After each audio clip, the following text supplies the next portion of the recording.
policy on first reading, 4.214 use of artificial intelligence programs. Nothing, Elaine, you had a question about that? Yeah, I was just interested to find out what types of programs would the students or the teachers use that would include artificial intelligence. Great question. We have an expert in the room. So Laura Lee Price, if you wouldn't mind coming forward. She loves to talk in public and in front of the board. So I was just really glad you weren't going to call me. Okay, could you repeat your question, please? So what types of programs would the students use that? Because as far as here, it says students use, and what types of programs would the teachers use? Okay, so when we think about the AI, we're looking at different types of AI. So for example, if we have a program that puts a student on a path, if they take a pretest, it puts them on a personalized learning path, that is AI.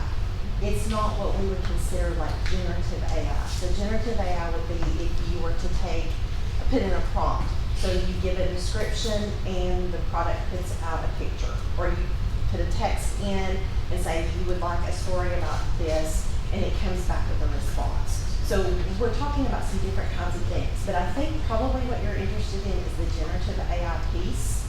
So some of our programs might have something that has a component of that in it.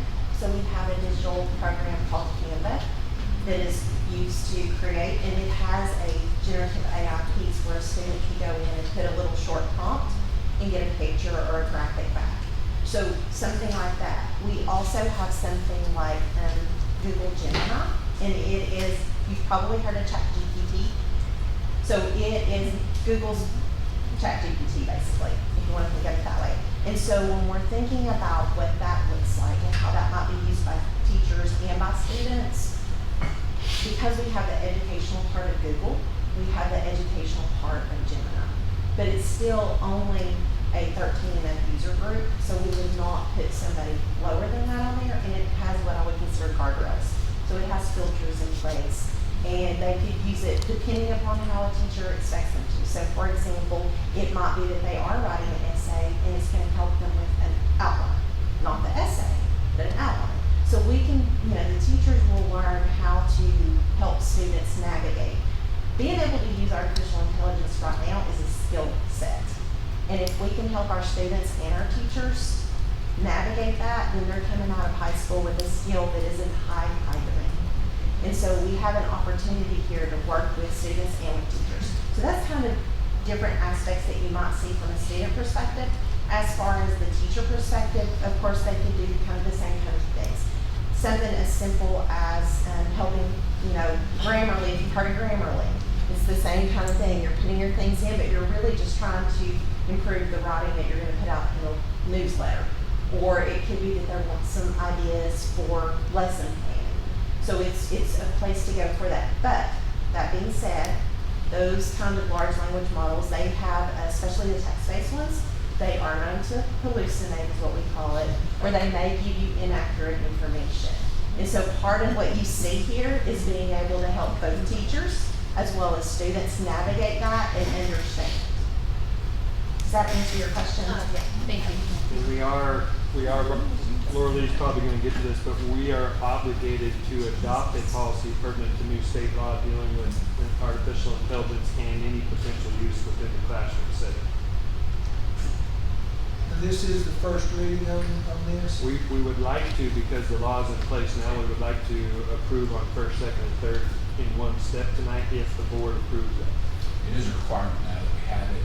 And as you read this, I'm not going to be able to talk about the tech, and I'm the first to admit it, but as you read this, I was also something I was going to say, it doesn't ban the use of artificial intelligence. It's really about using it responsibly and using it with knowledge. Is that a fair way of putting it? So I don't want anybody thinking that we're, if anything, we're actually making sure people are using it the right way. And in our current guardrails, I like that term, we still have gaggle, we still have tools to watch and monitor what students are putting into artificial intelligence, into their laptop, into a computer via audio or typing it, so we still record that and flag those, and there's still protection in place even with the use of certain tools like this. And if you look at part of it that says we're going to have a implementation like plan, well, we have a software vetting process process already in place. So teachers request to use the software in their classroom. It goes through 4 steps. It goes through first, student privacy. If it doesn't pass student privacy, it doesn't go any further. If it does pass that, it goes to a technology review to make sure that that software is able to be used on our devices. If that passes, it goes to curriculum. So does it meet the needs of our state standards? Does it go with our curriculum? Does it fit with what we're doing? And then if it's a free version, it stops there. But if it's paid, so something the schools or Title I or something like that would pay for, it goes through a budget review.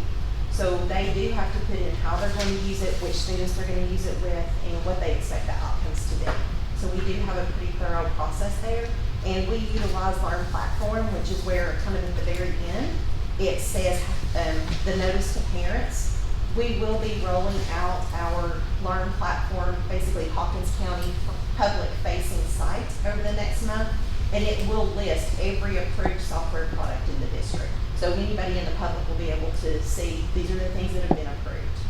And so we want to be very transparent about what we're using. One aspect of that vetting process that we're particularly interested in and we've seen used and we've had very interesting discussions about is the effectiveness of the program. So once they choose that program, it goes through the vetting process, then we evaluate the target students that program is being used to supplement or enhance for, and we see if those students are growing at the same rate that the software developers have said they are supposed to. And then if it's not, did we increase the class size arbitrarily? Did we not stay within the software parameters, or is the software not living up to what it's promising to deliver? So I want to thank Laura Lee for the Learn Platform for bringing this to our attention and for putting all software expenditures that we're purchasing throughout the system through very, very thorough evaluation and discussion before it's put into use. So, and even after it's used, if something's not proved to be effective, we're getting rid of it. So it's before the board for approval of this policy on first, second, and third reading. So moved. Second. So we have a motion, we have a second. No further discussion. All in favor say aye. Aye. Any opposed? None is opposed. That is approved.